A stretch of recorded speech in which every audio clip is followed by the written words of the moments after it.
Hi, my name is Chase Rend, and it's my great pleasure to welcome all of you here to the National Building Museum for tonight's program. The lecture this evening is part of the museum's Spotlight on Design lecture series, which for over 10 years now has celebrated the best in architecture, landscape architecture, and design. The series is generously sponsored by Lafarge, the world leader in building materials, and additional support is provided by the American Institute of Architects. And of course, we're most appreciative of the support of both organizations.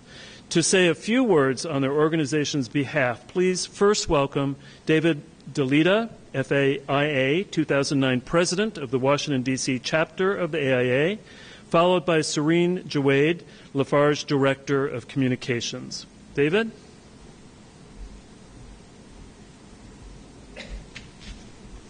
Thank you, Chase. I'd also like to thank the National Building Museum for their support of this program by sponsoring the series and by hosting it here at the museum. The AIA is proud to be a sponsor of the program, which promotes the awareness of architecture, the architecture profession, and its impact on the communities and the public at large. AIA and the National Building Museum share a long standing partnership of teaming on a number of strategic initiatives to support the influence of architecture in the community and to discuss this as we move forward. In the current economic situation, design thinking more than ever has been recognized as one of the keys to getting this nation back on track. AIA is committed to providing the communications, advocacy, and knowledge resources to facilitate the application of design thinking into a wide range of issues from sustainability and energy to transportation, security, and health. Our partnership with the National Building Museum is just one way we seek to advance these goals. As architects, we understand the need to exercise our leadership role in creating the built environment. To that end, AIA has recently launched the 2030 Commitment Program, a voluntary program in which AIA members and other entities in the design and construction industry can pledge to advance the AIA goal of carbon-neutral buildings by the year 2030. For more information on the program, please feel free to go to our website at aia.org. So now enough of our commercial, and we'll move on.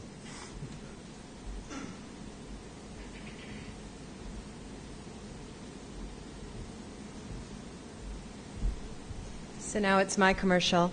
First of all, good evening, ladies and gentlemen, and welcome. Since 2001, Lafarge has worked with the National Building Museum as the corporate sponsor of Spotlight on Design.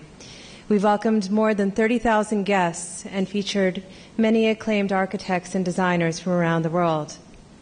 Lafarge's partnership with the National Building Museum is just one step in our ongoing commitment to work with and learn from architects in our community. Our hope is that together we can find innovative and sustainable solutions for the construction industry and the general public while providing architects with the products that they need for today's ambitious projects. And just a note about Lafarge in case you aren't aware, as Chase said, we are the world leader in building materials with top-ranking positions in our businesses, cement, aggregates and concrete, and gypsum. But beyond that, we are very proud of the fact that we are one of two companies in the construction materials industry listed in the 2009 100 global most sustainable corporations in the world. This evening, Lafarge would like to welcome Deborah Berke to the National Building Museum, and we would like to thank the National Building Museum for all of their work in support of Spotlight on Design, and our thanks also to everyone in the audience tonight.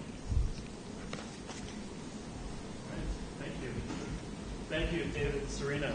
And just to give you a heads up, our next Spotlight on Design lecture will be here on July 3rd, and it will be Seattle-based architect Tom Kundig of the Olson Sundberg Kundig Allen firm in Seattle, who won this year's Firm of the Year award from AIA. So it'll be very worthwhile coming to visit. And now, finally, tonight, I am really pleased to present to you Deborah Berke, one of our favorite people here at the museum. Deborah established her New York firm, Deborah Berke Partners, in 1982. And since 1987, she has been a professor of architectural design at Yale University. Previously, she has taught at the University of Maryland, the Rhode Island School of Design, the University of Miami, and the Institute for Architecture and Urban Studies, of which she was a fellow. Of her numerous professional contributions, Deborah was for 6 years chair of the Buell Center for the Study of American Architecture at Columbia University. She continues in her role as a founding trustee of the Design Trust for Public Space in New York City. She serves as a juror in numerous architecture and design award programs and continues to lecture throughout the country. And of course, we are also very grateful for her friendship and support of the National Building Museum, which includes serving as a member of our Board of Trustees and as the chair of our Education Committee. Deborah is the co-editor with Stephen Harris of The Architecture of the Everyday, published by Princeton Architectural Press in 1997. Late last year, Yale University Press published a book focusing on her firm's work, the first book on a contemporary American architect to be published by this esteemed academic press. And I'm supposed to hold up a copy of it, pretend that you're seeing it. It's a beautiful book, and in fact, you can find out exactly how beautiful because just coincidentally, we have signed copies of it in our bookstore across the Great Hall, which will be open after the lecture. So run and grab a copy while they're still available. Deborah received both her Bachelor of Fine Arts and Bachelor of Architecture degrees from the Rhode Island School of Design, then earned a Master of Urban Planning and Urban Design in 1984 from the City of University of New York, and in 2005 was awarded an honorary doctorate of fine arts from her alma mater, RISD. So Deborah, I'm looking forward to hearing more about your philosophy of the everyday and seeing your work. Please welcome Deborah Berke.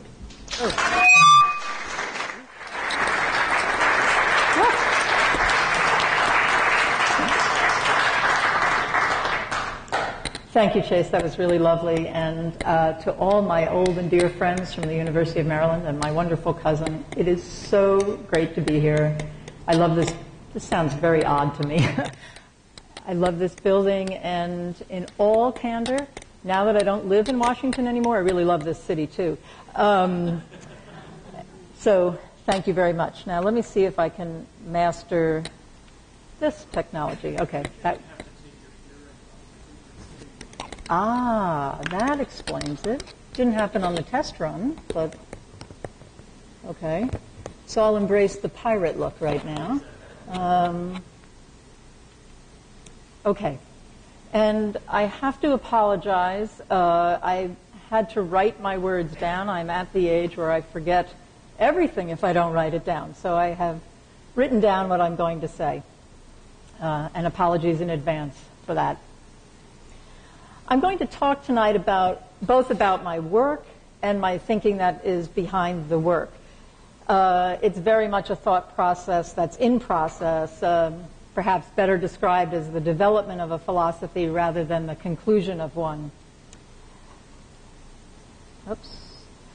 And before I really start, let me tell you just briefly how I've decided to organize this talk. I'll be talking about specific projects in depth, and I'll be talking about my ideas about architecture in general. And when I talk about the projects, you'll see pictures of the projects. And when I talk about the philosophy, you'll also see pictures of my work, but I may not be specifically talking about them when they're up there. And I may ramble a little bit because it's my nature. And at the end, you can ask questions about anything at all. So first, a little bit of history, recent history for sure. 10 years ago, I was deeply engaged in the concept of the everyday in architecture. This philosophy of embracing and learning from that which was not expressly constructed through high culture or self-conscious design was crucial to my development as an architect and as a teacher, and was something I cared about deeply. It was like a political stance for me. The results were evident in my work of that period, as well as most explicitly in the book I co-edited with my dear friend and Yale colleague Stephen Harris, The Architecture of the Everyday, as has been alluded to. And what I was trying to do through my buildings during that period was to see if it was possible to make an architecture of exceptional everydayness, let's call it. However, the irony of being, and this is the real cover of the magazine, the irony of being the poster child for anonymity required by the everyday was not lost on me. And nor as the 90s unfolded into this new century, and absolutely every single thing we looked at was kind of rah design, the limitations of a philosophy based on the quotidian were not lost on me either. I had long argued for an architecture of the everyday, but it had become, in my mind, an empty argument. There was kind of no everyday left. You couldn't even find the everyday at Walmart. So this evolution was less a case, my evolution, my philosophical evolution, shall we say, was no longer believing in the, was less about no longer believing in the everyday and more a case of the everyday itself disappearing.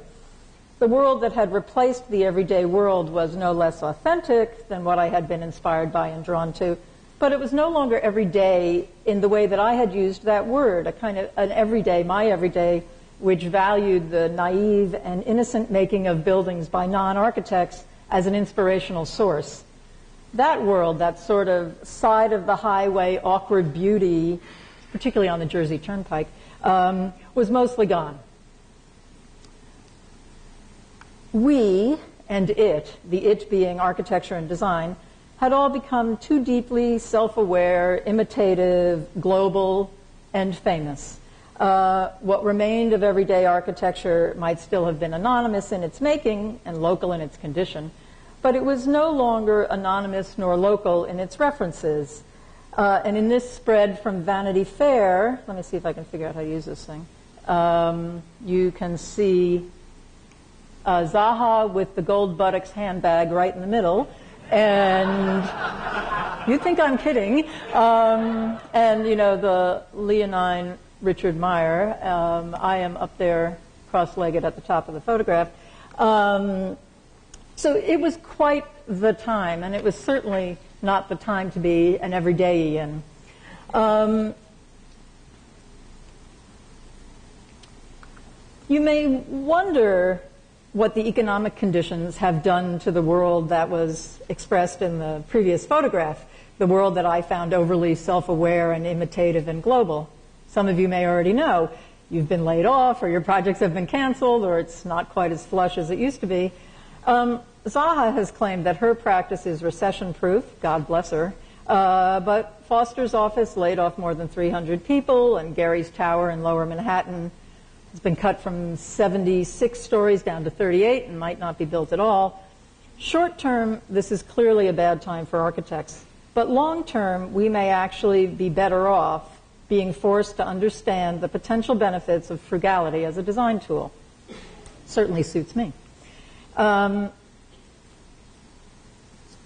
my thoughts were evolving beyond the everyday, a philosophy hastened by the economic collapse, I, of course, continued to make architecture, and I recognized a tendency in this work, the philosophical underpinnings of which grew out of the everyday, of course, and my personal post-everyday observations, which embraced austerity and local specificity.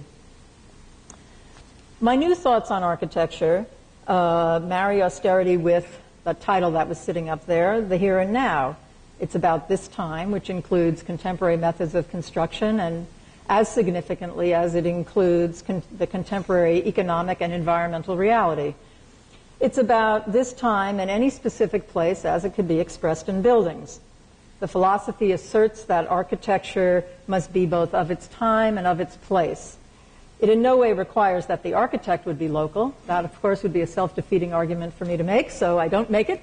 In fact, I'm interested in architecture so grounded in its place that it can really be nowhere else. Okay, so that's the first little philosophical ramble. But before I start showing you some specific projects, there are a few other things that I want to mention about the practice of architecture, how I practice anyway. I believe that architecture is a collaborative art, and that although I'm the one up here tonight, many people contributed to and deserve credit for the work I'm showing. And that includes clients, contractors, subcontractors, those responsible for commissioning the work, constructing the work, and all, of course, the wonderful people in my office who, along with our consultants, are responsible for the success of these projects.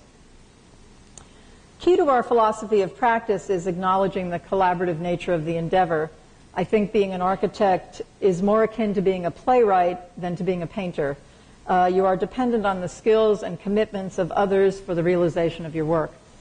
I also feel that I must make the point that to talk about architecture is to need to talk about many things simultaneously, more things than I'll be able to talk about simultaneously, even with my notes, because the making of architecture is simultaneously doing so many things.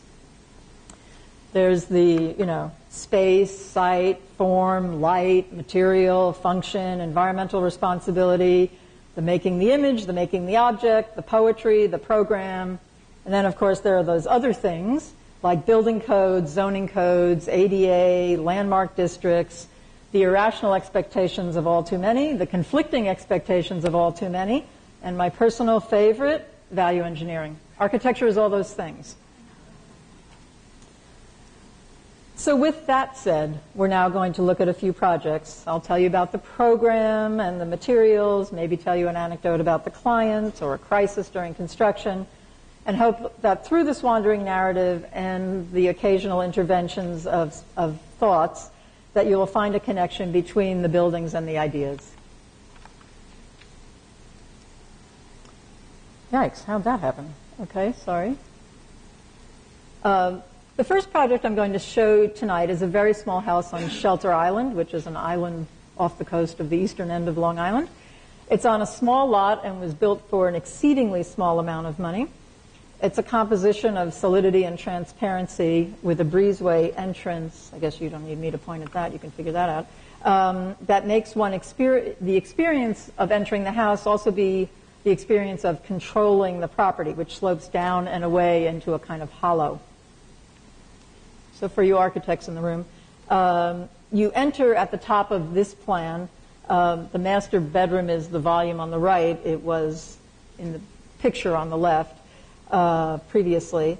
And other than that, there is an open living space here. Pretty simple. And a guest room beyond that has a tiny office nook within it. The kitchen sits beneath the long windows that face the street. There's a storage cabinet on the left of this image that is on the right of this image, dividing that large room in two. The low shelves in the living area hide the stairway to the basement, and you can see here the long line of windows that emphasizes the horizontality of the house on the exterior, bring a nice light in along the ceiling surface on the interior. On the opposite wall is a long line of sliding glass doors that open to the view. That view is framed by two large trees, and from here you can see, although the house is lifted up, that it is quite grounded and specific to this location on the property and to its exposure and particular nature. This lower deck, as you can see, is connected by a set of steps that function almost as bleachers when these people entertain. So that the house hovers while the hammock deck is nestled between the trees. It interested us in the making of this house because it was so small to create extensions of the indoors for outdoor living, which included, it's a very quiet street, spaces that we made really by just using a solid wall to define one portion of an outdoor room. I think a mute wall, and I like the word mute a lot, can make a room when you sit in front of it. So the house, as I've said, is extremely small, extremely simple, but not simplistic. I think simple in the best sense of the word.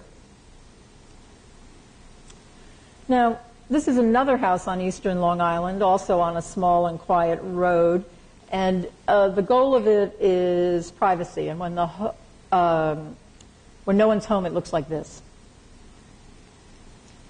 The property, and this is a site plan on the left side, had a significant number of mature trees, which guided the placement not only of the house in general, but directed certain alignments. So this is a two-story volume, and it lines up with these two trees, which are more prominent in real life than they are in this plan, such that it divides this, which is a play lawn, from this, which faces west and is the cocktail lawn. Trees also play a role, and you can see this courtyard here. Trees also play a role within the defined volume of the house, like this crepe myrtle in the courtyard. So the sliding panel is open when the house is occupied, as a sign to friends that dropping by is okay. And interestingly, this photograph is 5 years later than the one I showed you at the beginnings, and you can see that the tree, which is not really indigenous to this region, really likes the protection of that courtyard. Orientation and exposure, as well as a desire for cross-ventilation, also contributed to the siting strategy for this house. So as you enter the courtyard, you're able to see right through the house to the long expanse of lawn beyond. And from within that large room, these are two views of it, you can see back into the courtyard, that's sort of next to the fireplace, and out to the lawn. And by virtue of the position of the courtyard, the room is bathed in light all day. The volume of the big room, which has this roof overhang there, is perpendicular to the two-story volume, which contains the family bedrooms on the second floor and more casual spaces, including a screen porch here, which is there, that serves as a summer dining room.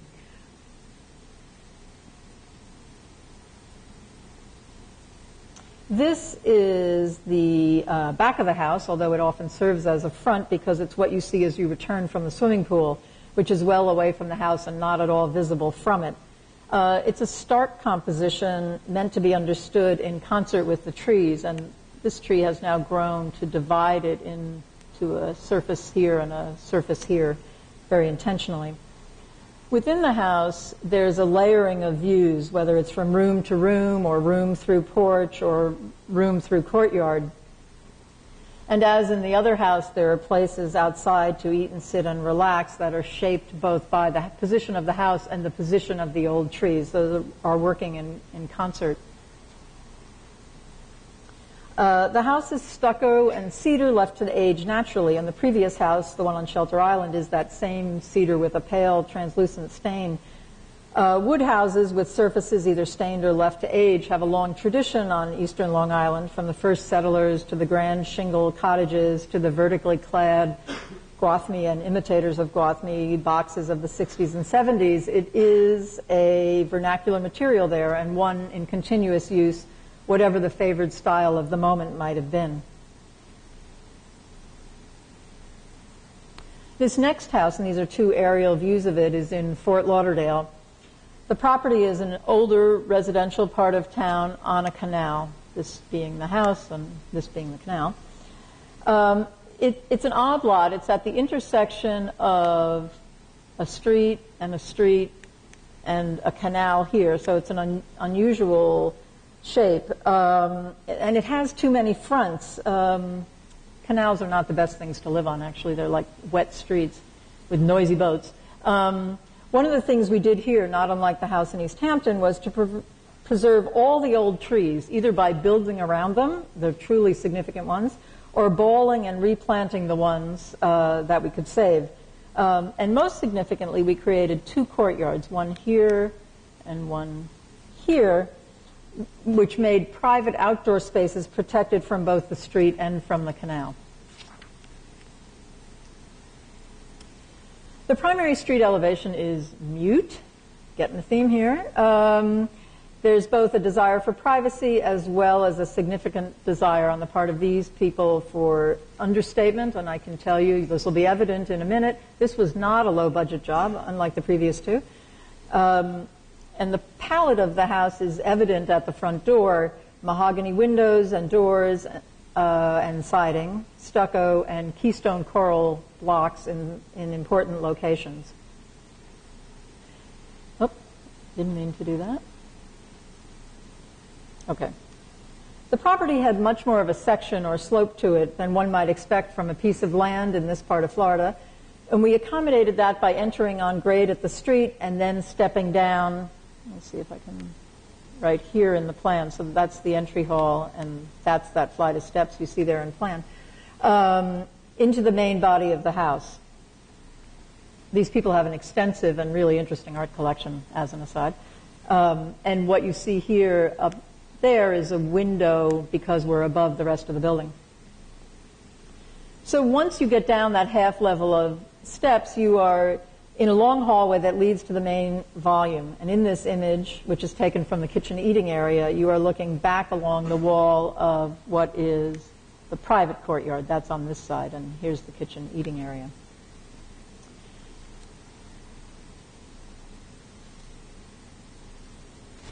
Parallel to that long hallway is a second, smaller one on the other side of the kitchen. And defining, oh, I'm sorry, I'm a little out of sequence here, I apologize. This is a view of that private courtyard, which is off of the master bedroom. And you can see that long, well, you can barely see because it's rather too dark, but this long row of windows at the left is that hallway we were just looking at, and directly ahead in this picture is the volume that contains the master bedroom. This is that parallel second hallway, I apologize, that runs on the other side of the kitchen. And this wooden box that is the kitchen edges the living room. I'm not describing this very well, I apologize. Contains the kitchen, and those windows open to the more public courtyard, which you'll see in a minute. This is what this wooden volume houses, the bright red kitchen, and this is one side of the living room. And this particular wall is set up in order that their paintings can be rotated because they have a large art collection which they move through different locations.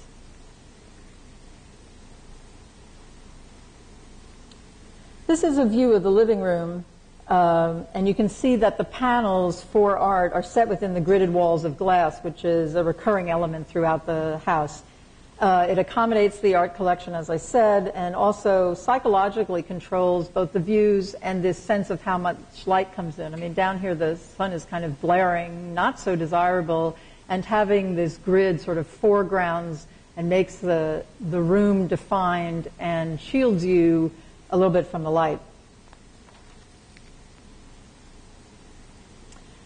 From this more public entertaining court, which also holds a swimming pool and a terrace, as you can see, you can actually see that sectional change in the site here. It's accommodated outside. And looking back toward the kitchen at dusk, you can see that shot of red through the windows. When I'm in New England, I don't use a lot of color, but down here where the light is bright, I like to use color, and deep overhangs throughout the house protect from too much sun. Now, standing in this position, when you rotate 90 degrees, you look through the volume that defines the court, a kind of breezeway, which is a covered outdoor eating area. That's in here with a grill and a growing wall, and these are guest rooms in a separated volume, so the house doesn't feel empty when there aren't guests. And what this does is give you the sense of the canal, but screening you from the noise and the lack of privacy. It's interesting, this house has so many fronts. This is the canal frontage taken from across the canal, and the replanted palm trees were another layer of screening to provide privacy, and they control the view both inside and out.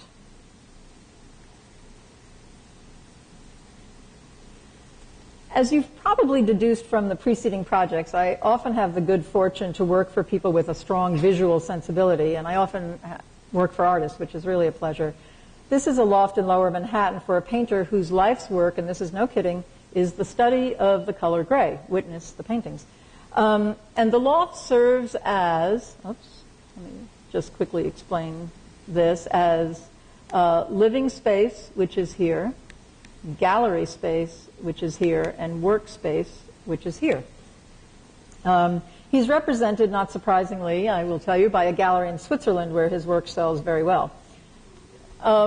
Like two of the last three projects, this one was done on an extremely tight budget. The palette is white paint, white formica, and concrete. We had to pour new floors throughout. So accordingly, there needed to be a lot of attention paid to simple details like the lining up of this seam in the new floor with the center line of the fireplace, lost on everyone but me and the owner, because that was the extent of the detail we could afford.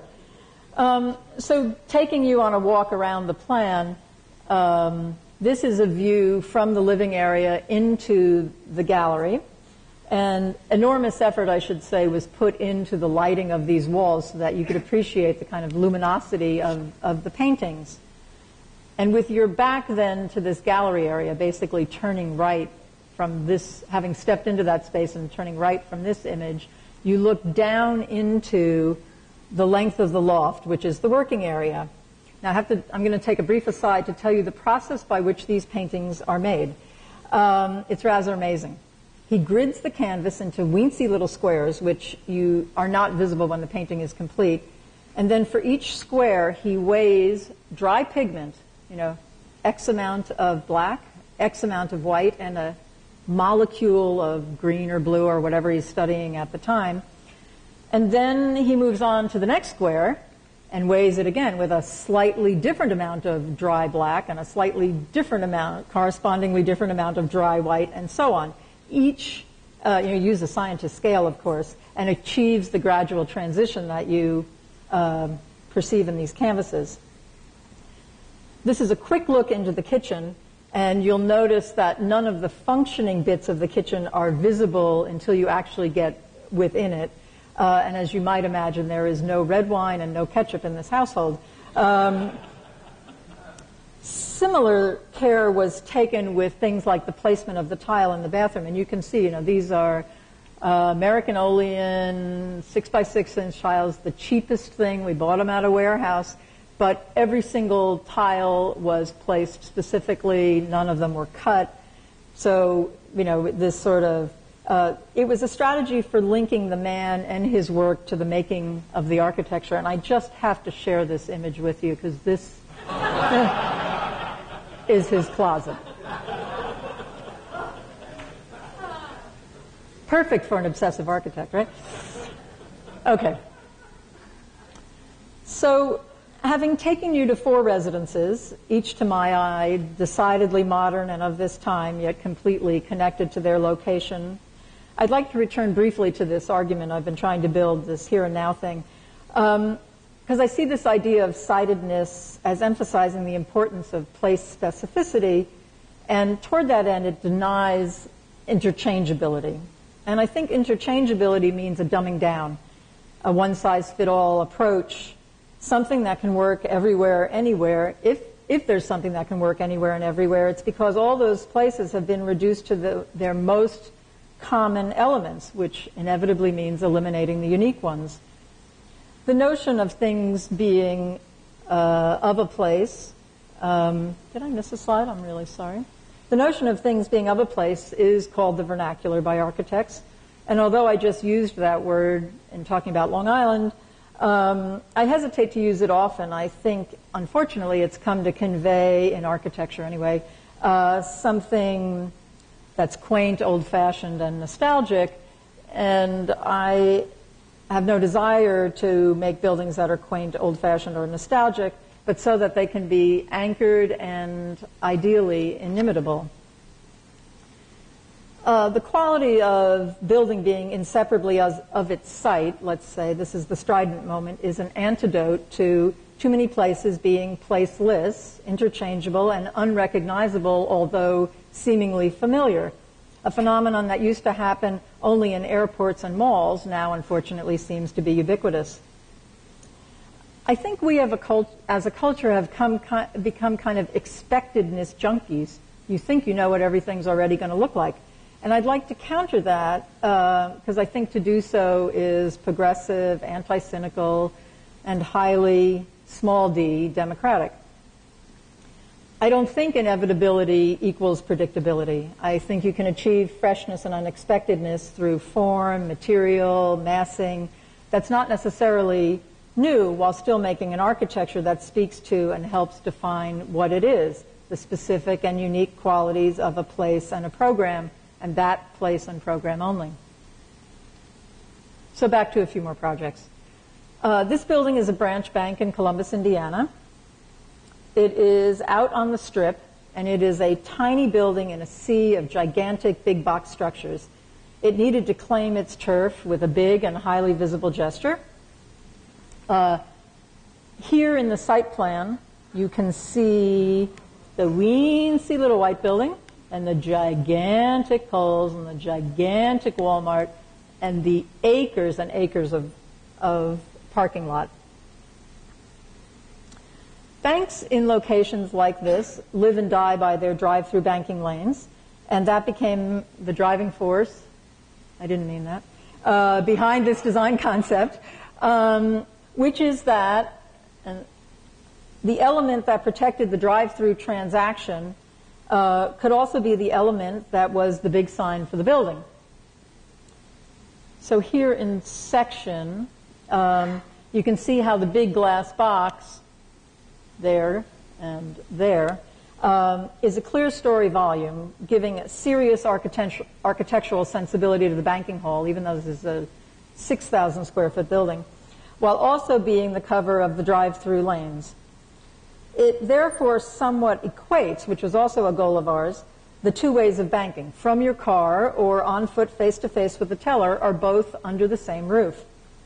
You know the kind of banks that look like faux Williamsburg and then have the like vinyl roof plucked on the back where you drive through. This was not going to be that. It was extremely important to the owner that the bank, or I should say president of the bank, that the banking hall have dignity and presence, yet also not be intimidating.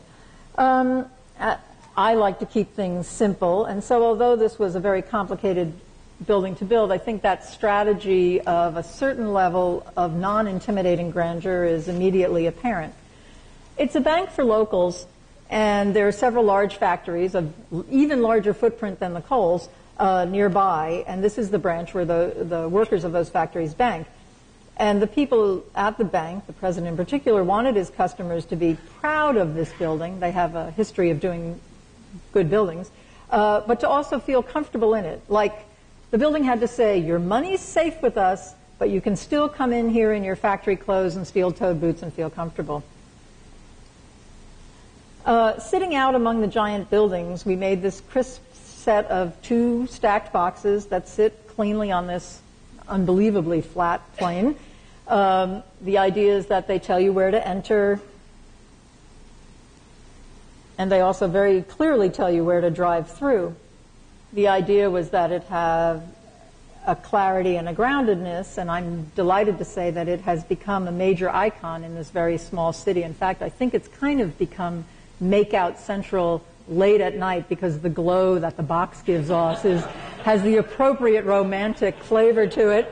That was not intended by the bank president. I think he's gotten several letters. Clearly of its time and rooted in its place, the idea that it is a beacon on Route 46 across this sea of pavement. So truly for me, a building of the here and now, no piece unessential.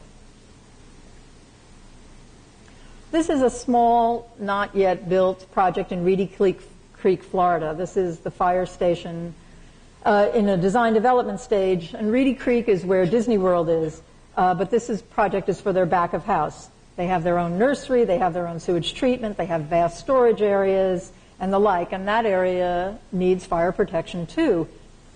The fire stations within the Disney park, maybe you've seen them, are Disney-fied in the way we understand that word. Buildings with decorative hoses and Dalmatian spots and faux fire hose towers. But our building, being in a functional area, was not seen by visitors. It still needed to have an idea so that the Disney folks would understand it, but it didn't have to be cute. Well, I live in a place where fire trucks are red, but down here in the scorching sunlight that I've become familiar with, they are this eye-searing yellow-green. I fell in love with the color and saw it as the best representation of the fire department. Not a hose, not a dog, not a quaint tower, but a thing that truly was undeniably theirs and theirs only, this color, the color of the trucks. So maybe you noticed in those drawings that there are no windows on the exterior of this building.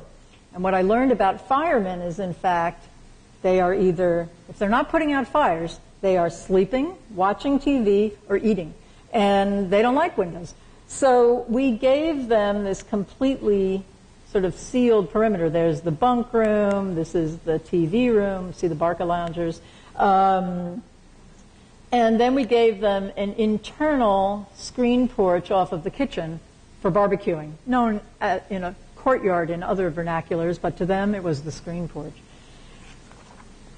So this building is a big box clad in metal panels, painted the exact same way the trucks are painted, and there's a scoop out of it in plan, as you saw, for the courtyard, and there's a big horizontal scoop out of the facade that houses the fire trucks. So far from Florida, but very close to that bank you just saw, we designed a hotel. It's called the 21C, as in 21st Century Museum Hotel in Louisville, Kentucky.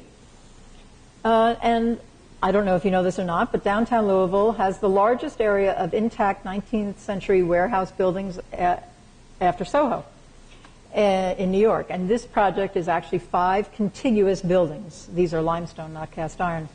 And the owners had a distinct interest in the revitalization of downtown Louisville for reasons as broad and visionary as renovating downtown to save vanishing Kentucky farmland, because if downtown was great, nobody would want to live in the suburbs and all that horrible development would stop.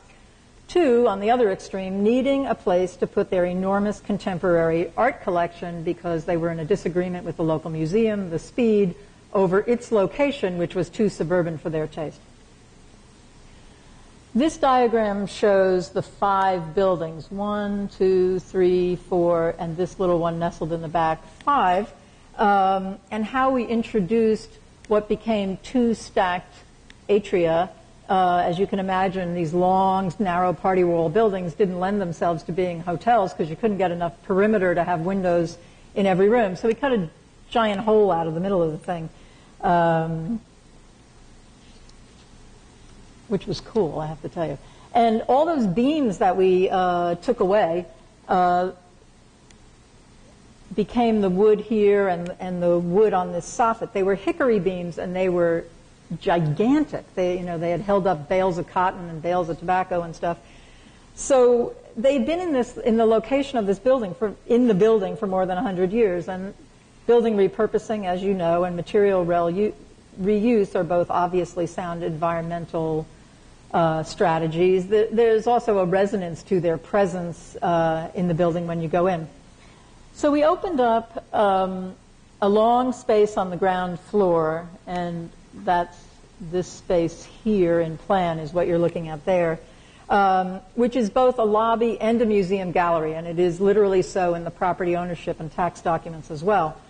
This is looking in the direction of the restaurant, which fronts on Main Street.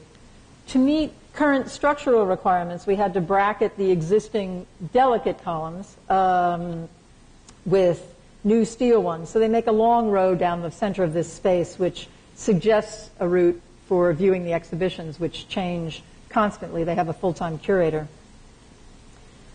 The restaurant can be accessed through the lobby at this point. And I should point out, we saved the brick walls, and all of our mechanical systems for you architects are hidden behind these extremely thick walls and blow up and out on this floor so that we didn't have to touch the brick or have grills anywhere. The restaurant, in addition to being accessed through the lobby, also opens directly onto the street, and in it we also use that reclaimed hickory, as you can see. And if I were giving a totally different lecture tonight about one of those millions of other things that architecture could be, I could talk about urban revitalization and focus on the unbelievable and completely unexpected success of this hotel and bar and restaurant. I mean, you had a feeling that the entire city was sitting at home waiting for some place to open that they actually wanted to go to. And so it's filled all the time, and it's been a phenomenal success. Anyway, that's an aside. This is looking backwards from the end of the gallery back towards the check-in desk, and you can, oops, I didn't mean that. You can see this opening here, which leads to the lower atrium. There is a stair down from that opening being there, to this lower atrium. The enormous truss, and it is enormous, holds up the remains of a party wall that bisected that atrium when we created it. We had to save it for historic tax credits. I'll get to that in a minute. And it was incredible to watch this truss being brought in the middle of the night. They closed the main streets in downtown Louisville and slid this thing in the back of the building and jacked it up underneath the wall, and then began to take the remaining wall out underneath it. It was extraordinary and sort of spectacle in its own right. And that is actually lit from above. It has very large skylights, and daylight does trickle down to the lower atrium, which is the primary gallery space of the hotel, and it trickles down in a way that it doesn't compromise the art. We did every single piece, not just of the architecture, but of the interior design in this project, and all of our guest rooms have headboards that we designed, as all the other furniture in the room. This headboard is out of a recyclable material that's tackable, and the owners commission on a regular basis posters by local artists, which the hotel guests are then encouraged to take away. And the elevator lobby on each guest floor has a vitrine where the art changes and a commissioned work of art as a chandelier. So, you know, if you've had a little too much bourbon downstairs, you can still get off the elevator and say, oh yeah, that's my chandelier, the one with the weird television sets on it, and make yourself safely, get yourself to your room. And I'll just say in passing about these guys have become the motif of the hotel. They're everywhere. They're by an Italian art collective that makes sculptures of what would you say, endangered species out of petrochemical byproducts. So there are the penguins. So I am, in fact, as interested in workplaces as I am interested in places for art and culture. And this is a small factory. I'd call it a boutique factory, where rugs are woven by hand from wool that's dyed by hand using natural dyes. And in fact, the owner is a very enlightened woman who runs a training program for inner city youth. The goods that they produce are absolutely beautiful, but to my eye, they're even beautiful when they're being stored, because I like repetitive things. The building was an old plant that was where wooden pallets were assembled, crates and pallets, during World War II. And the current layout was completely created by us. Essentially, you have offices in here, big layout space in here you'll see in a minute, dyeing spaces along here, and then that storage room you were just looking at. There were almost no elements worth keeping, but this, the fire standpipe, in what we made the lobby in order to be able to use the standpipe, it has no function at all anymore. It's completely dry, but we enjoyed its sculptural and spatial presence. Additionally, there were odd level changes that allowed for some interesting views and some unexpected storage space. And these people know how to store stuff, let me tell you. So after being woven, the long strips of rug, because they're woven on narrow looms, are assembled by hand. So we installed this floor, which is sprung like a floor for dancers, so for the women's comfort. And it's one of about half a dozen really unique kinds of workspaces in this building. Another room, which must be daylit, is where the looms are and where the skeins of wool dry, because the colors that they use need to be examined constantly in daylight. This is where the wool is dyed in batches under the window, and I'm the kind of architect who got enormous pleasure out of locating these vents relative to the windows. That was really fun for me. And this is where the samples are stored and coordinated, another task within the building that requires daylight. So we refenestrated the exterior, putting in really dumb, really cheap windows where we needed them, and painted the building what, to my mind, is an absolutely exquisite neutral color. It's okay to make modest buildings, I guess, would be the message of this project and this one. Another workplace, another renovated old building. This one for fabric importers, and the plan shows, as you can see, that the vast majority of the space is for storage, both for bolts of fabrics and for those of you who do interiors, those little 4-inch samples that you get, they cut them here. It had to be done somewhere, and it's done here. I got such satisfaction in this project in placing these repetitive units in regular way. I think that repetition actually destroys preciousness. That's a good thing. And repetition can also elevate ordinary things and give them an elegance that something that's in its solitary presence is not so compelling. It was part of our job to maximize storage capacity without destroying the spatial quality of the building. These guys have exquisite taste. And in a project like this, as with, the central seam on my concrete floor, I have my central duct above the window. Ducts, interior windows, shelves, alignment of silly petty things become in places like this the way one makes architecture. How am I doing time-wise? Am I okay? This is some more thoughts. Some of my ideas about architecture and buildings come from my love of cities. Yeah. And actually, in this picture is a building of mine, quite anonymously. I love cities, and I think that's because every city has a character unique to it. New York City is my hometown, but out of that, not only do I love New York, I love cities. I like their place specificity. And I actually love the New York. This is a project we're doing for the city of New York, actually. No easy client, but they pay their bills. Slowly, but they pay them. I love the New York City of grime and confusion, of trestles and bridges and streets and streets and streets and streets of anonymous buildings, as much as I love the kind of new New York City of glass and more glass. And I think New York's status as the media-saturated publicity capital of everything seems undiminished even in today's increasingly globalized, economically spent, and place-independent, lacking world. And so while New York is still a place you come to realize your dreams, New York is also a place where people come to disappear and be invisible, indulge their weirdness. And in a sense, one could also give a lecture about visibility and invisibility, and my argument about buildings being affixed to their place is one that certainly depends on the flirtation between those two things, visibility and invisibility. This was a New York Times photo shoot staged in a building I designed. It was New York City, and this is another one of my projects, that taught me that a building can be an icon without being a monument, that an urban fabric is as identifiable as a landmark, in fact, can become a landmark. I'm not a sentimentalist, and I don't long for it to be as it was, but I don't want to lose the bits that remind us that each city has its unique character. I object to, this is another one of my buildings, to the obliteration of things, whether they are old or not, that make a place that place alone. I like things to be distinguished and places to be distinguished from one another. I like knowing where I am without turning on the thing in my car.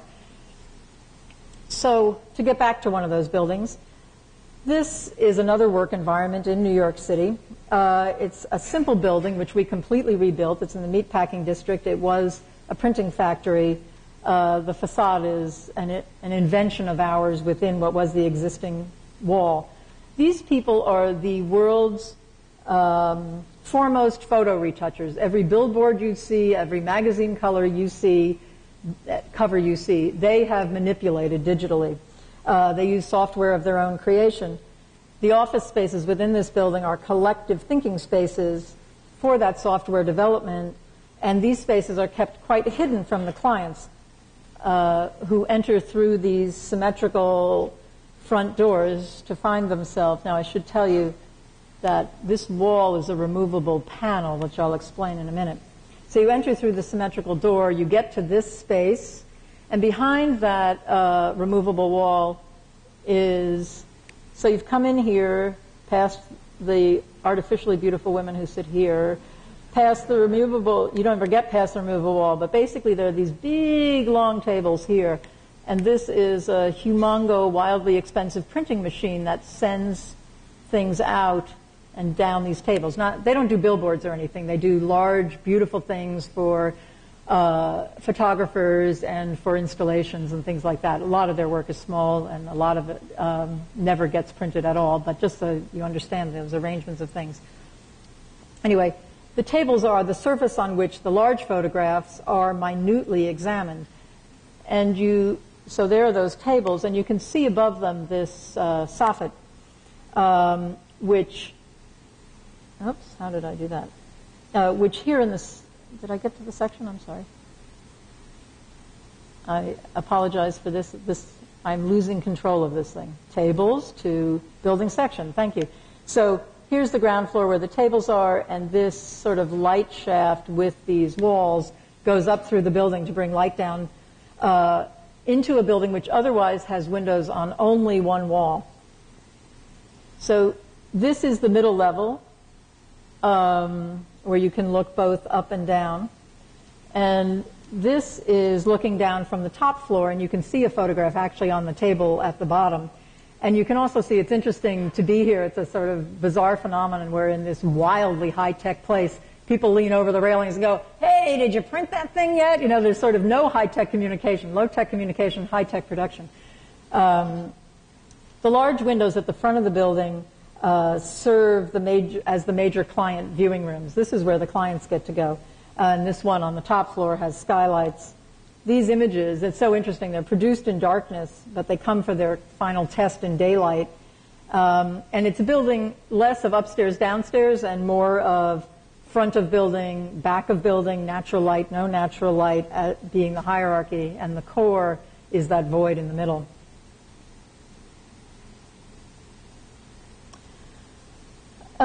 So the nature of repetitive windows, which you can tell I like because there were some in the last building too, the nature of repetitive windows on urban buildings has always fascinated me, and working with their rhythm and size and character was the motivating idea behind this small condominium building on Bond Street in Manhattan. We are almost neighbors with a building here by some very famous Swiss architects, selectively cut by me off the edge of the slide. Our idea of how to make this building be contextual, part of this street but very much of this time, was with its windows, as I said. And here you can see the rhythm of the directly adjoining buildings have similar kind of window placement, but the openings are deeply punched, whereas ours are surfaced. But we do use a lot of solid in this compositional strategy. And we took our windows and placed them coplanar in a stone wall and then played with their surface, canting one plane on the occasional window at an angle. It's a south-facing building, so it catches the sun over the course of the day, an unexpected random. Those are not the operable windows. The canted ones are fixed in a sort of contemporary interpretation of a bay window. Here is a view at street level. This is a rendering, and the way you can tell is because the people are not wearing black clothes like they do in New York. But what you can see here, and all the rest of the images I'm going to show you are actually photographs, but what you can see here are these windows at the first floor level. This is the first level of apartment. These windows at the first floor level are actually natural light to a long lap swimming pool which is in the basement of the building. And as you enter the building, this is a photograph, a small lobby which overlooks the pool. And because this is downtown, there is not a doorman intentionally, the thought of the developer being that people want their privacy. I'll come to that in a minute. But what you get here from the lobby is this sort of exaggerated ceiling that goes across the roof of the swimming pool area and then folds down. This is also a photograph of the real space, folds down and actually becomes the bench at the back of the pool. What I don't have a picture of, unfortunately, to show you is the fact that at the back of the lobby sits a man whose dual job description is concierge and lifeguard. And he sits in a little room with a window and he looks down at the swimming pool. The apartments are flooded with natural light despite the building not being all glass. And I rather like the solid walls. And I always think windows should be deployed carefully. This, by the way, is a typical bathroom palette for the building. This apartment is actually in the penthouse, which is why there's a window in the bathroom. But in this building, we did the design of the exterior as well as all of the interior finishes and surfaces. The north-facing units have balconies, and this composition, too, has that sort of studied seeming randomness with careful composition. I love the way this building sits on the street. This is a construction shot. It's got rave reviews in an article in Esquire that pitted it against the Herzog and Demeron building, Godzilla versus Bambi, and we won. I was Bambi. Anyway, I think it's very comfortable with its neighbors and has become a very popular building on the street. Now, not everyone in New York lives like that. And a few years ago, the city sponsored a design competition for new ideas about urban housing. They were for specific sites around the city, and the site we selected to compete for was in an industrial part of Queens. You can see its relationship to Manhattan. We won a prize for this, but of course there was no funding to build it. And our thought was to provide both tall and low-rise structures that could contribute to the streetscape and also achieve the density that the city needed the site to achieve. And because there was a certain amount of parking and retail required in the project, we covered the roof of the parking and made it work for produce gardens. We collaborated with this really interesting guy out of Red Hook, Brooklyn, who runs an urban farm on abandoned parking lots where he just dumps dirt called Added Value. Actually, the farming work is done by local teenagers, and they get to keep the profits. So it's a working class neighborhood, and it's been very successful. So he contributed to our thoughts on this. And in addition to the horizontal surfaces, each apartment came with a greenhouse which insulated the apartment, had, let's say, environmental qualities about it, and took advantage of the exposure and offered additional area for private cultivation. And New York City, as Washington, but perhaps New York City even more, is a city of extremes. So not far from the photo retouching place, but light years away from the gardens in Queens, we've just completed another kind of box of a building, this one for art. It is next to the High Line, that elevated railroad that's becoming a public park. It's just beginning its renovation in this location. The program for this building, as I said, is an art gallery with a small living space up above. And this large window spans 2.5 stories, and just this piece of it actually lights a room in the gallery itself. It has a fairly simple floor plan. You enter here. This is the room with the high-up light. I like visual axes to be complete, so from here you see a painting, and then you move here and you see a painting. And my client was very interested in rooms having corners because that's how she likes to situate sculpture. So you can see that the rooms themselves are actually fairly traditional in their proportion and relationship. So this is looking in towards that small middle gallery, and you can see the painting at the end of the axis. The metal doors are the access to that small project room at the front of the building, and from this view they're slid open, and you can see that light coming in from that high-up window. And from the middle gallery, you can look back or through to the final gallery. Here, straight on through to that final gallery. This is a Barnaby Furness painting. He is a well-known artist. And he created this immense painting in the space. And as any of you know who are in architecture and construction schedules being what they are, he was painting this painting, which is worth many hundreds of thousands of dollars, as the skylights were being installed, which he thought was an exhilarating experience, and I did not sleep for 4 days. So this is the view into that project room on the way out, and here you can actually see that window at the top of the room. This view is of the reception area and the office area along the side of the building, also lit by skylights.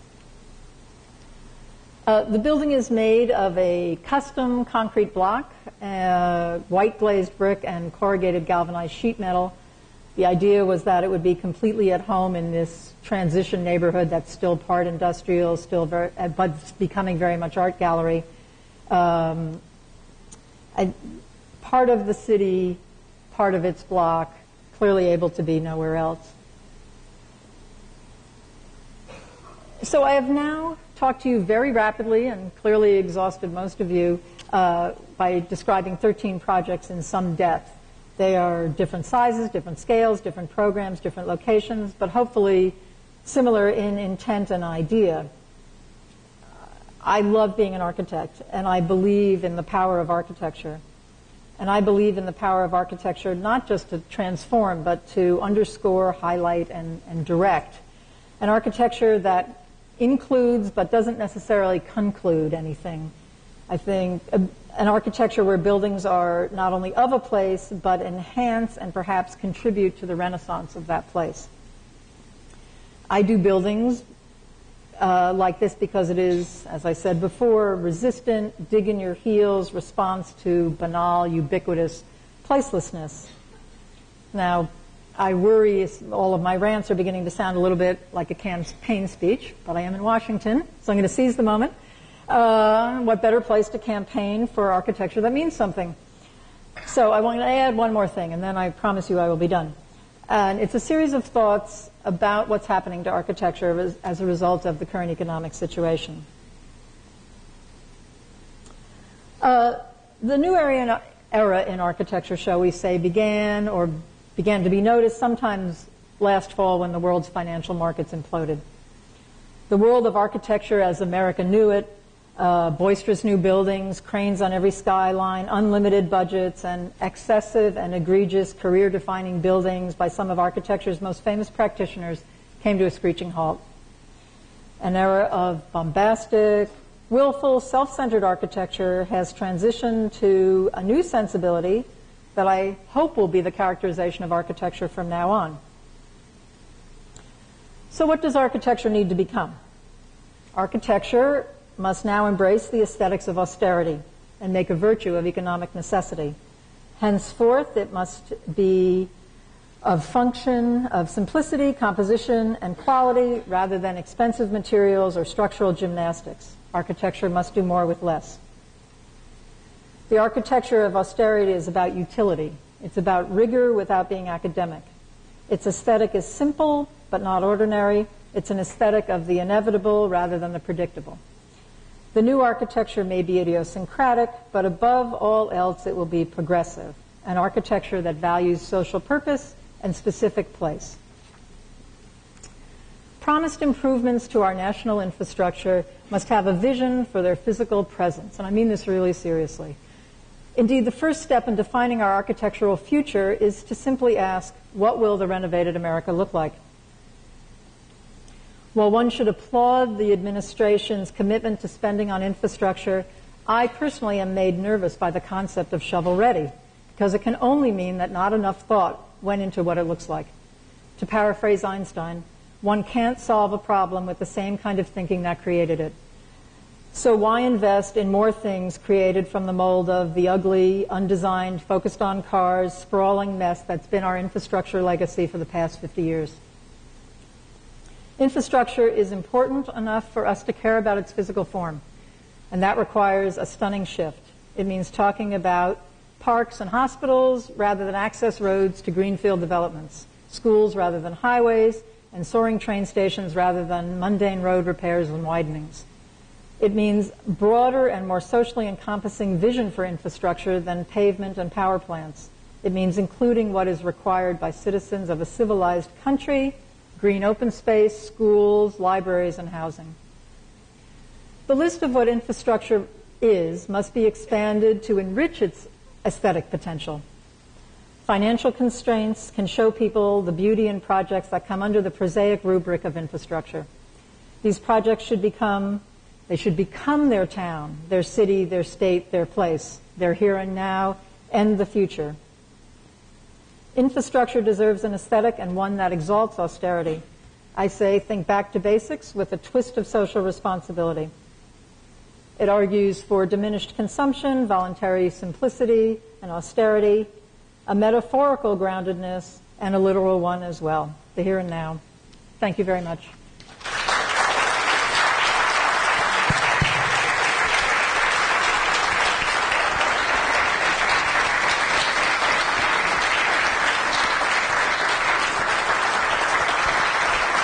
Thank you, Deborah. We have time for questions, so if you do have a question, kindly raise your hand. We have a microphone so we can be recording.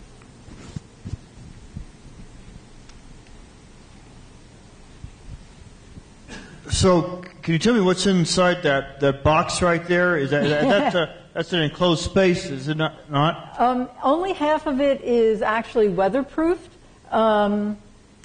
That part, as you saw from the pictures, is the clear story of the grand, not so grand banking hall.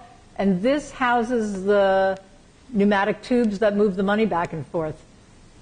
Nothing, in other words. Thank you. Money. You said that you were glad you're not living in Washington, but you also said you love cities. Does Washington not qualify? No. You didn't hear me correctly. Oops. I said I love Washington more now that I don't live here anymore because I think I can appreciate it in a way I didn't when I lived here. It's also gotten I lived here in the early 80s. It's gotten fantastic. So it's very nice to be here. I do love Washington. Other? Columbus, Indiana has a lot of very nice architecture. Is that still staying alive and well? I hope you included mine in that description. It is.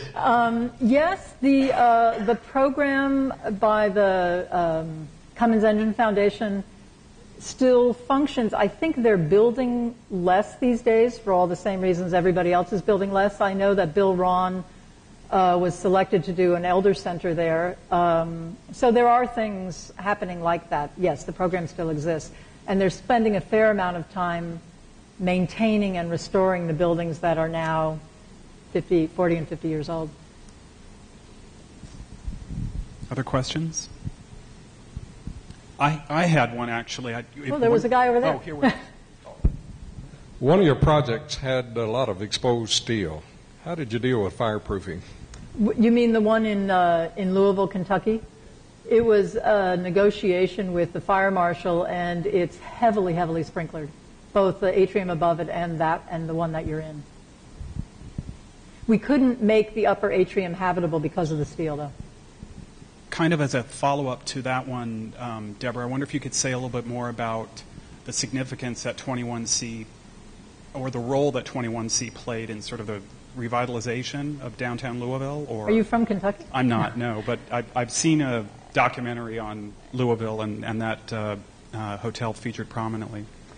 Well, the Renaissance of downtown Louisville had begun. There was a new craft museum. The Ali Center, which has not been all that successful, had opened. There is the place where they make the baseball bats, which is a huge tourist draw. But the problem was that at 5 o'clock, empty, walk down the middle of the street. There was nothing there. What 21C did was twofold. It provided a place for people to stay downtown, and then that became an impetus because those people wanted to go out, or they wanted to do things. They wanted to walk, so stores stayed open a little later. And it has, at its core, a wonderful restaurant and great bar where people would go downtown. They would come into downtown because they wanted to hang out and see the activity and maybe check out the art. The art's on the kind of naughty side, and people would go, yee, but they loved it. It was the most exciting thing they had ever done, and there's some interesting things like two-way mirror in the woman's room, so you're putting on your makeup and you kind of see the guys waiting around outside for the girlfriends to come out of the bathroom. And there were things that got people interested in experiencing those things which can happen downtown and nowhere else. And so there really is, now people are buying loft buildings and living in them. Other people are fixing up buildings and opening film cutting studios, music editing facilities, those kind of things, the kind of things that really do help revitalize downtown. You should all go. It's really fun. Yeah, you showed these lovely pictures of this carpet making factory. Yeah. Could you ID your client? Who are these people who do make these carpets? It's Elizabeth Akins. I don't know if any of you know her work. Anyway, she's hand loom carpets. The company is called Elizabeth Akins Inc., spelled like the name of the painter. And where is the gallery located? The last picture of the new art gallery in Queens? I'm sorry, which project? The Boesky Gallery is on 24th Street, west of the High Line in Manhattan. Okay, thank you. Other questions?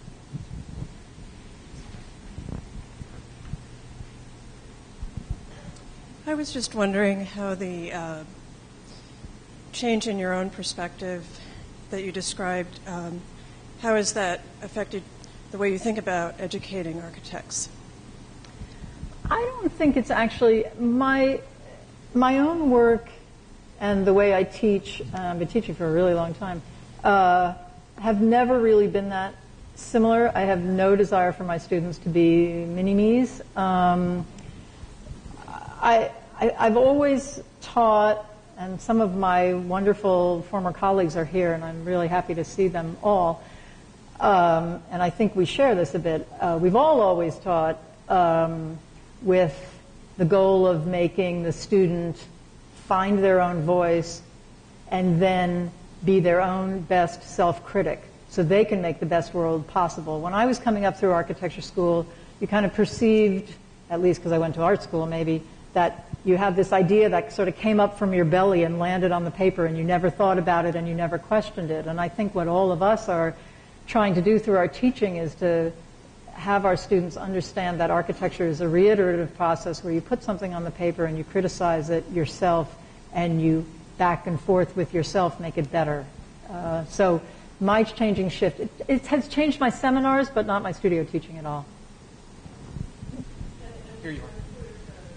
Here you are. Your little manifesto again. Would you include your manifesto at the end of your slide presentation in that? Well, I do. It was interesting when I first started teaching at Yale. They always have really fancy pants people teach there, and somebody would be teaching a concert hall, and somebody would be teaching a mausoleum for a god that never lived, and these crazy kind of projects. And I would teach an upper level studio, and I would do the design of a suburban house or a critique of the design of a motel back in the days when homeless people were put in motels in Yonkers. And so I did it less through how I actually taught each individual student and more about the programs that I felt they should be struggling to deal with, because very few architects get to build monuments, but somehow school focuses way too much on the monuments and way too little on all the other things we need. Another?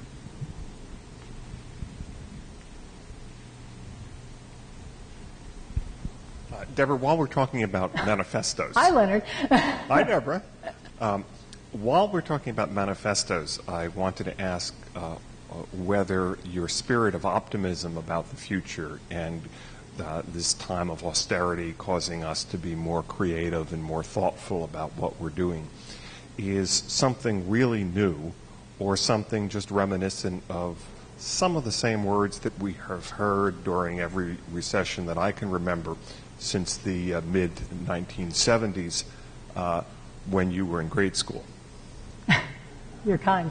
I guess the question is why is this a recession and the thinking that surrounds it different from all of those other recessions when the 80s crash occurred and everyone said, no, greed is not good, and now we recognize that, and we're not all going to go to work on Wall Street. We're going to indeed regulate much more so the problems of excess in bank lending that we saw in the 1980s would not occur again. And that kind of lasted for a few years in the 90s, and then look at the way the 90s ended and where we are now. And why won't we now slide back to our profligate, hideous ways when the money starts to flow again? Exactly. Well, I'm an architect, which by definition means optimistic.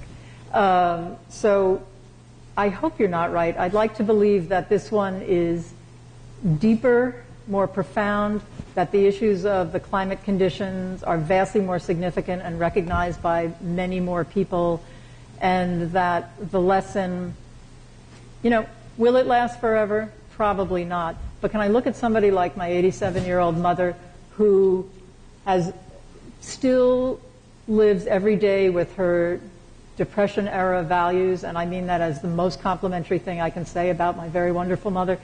I think that this is big and deep and earth-shaking, along with other things that have been happening, and I think the lessons will last for a long time. I hope they do.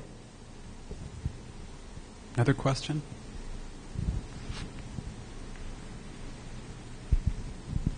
Of the relatively new buildings in the district, which ones you particularly like? and which ones do you particularly dislike, and I'm why? going to complete a complete and honest lack of knowledge. And also, there are too many architects in the room. I'm not an architect. Right. I'll meet with you later outside. Not even one. Not even one. Sorry.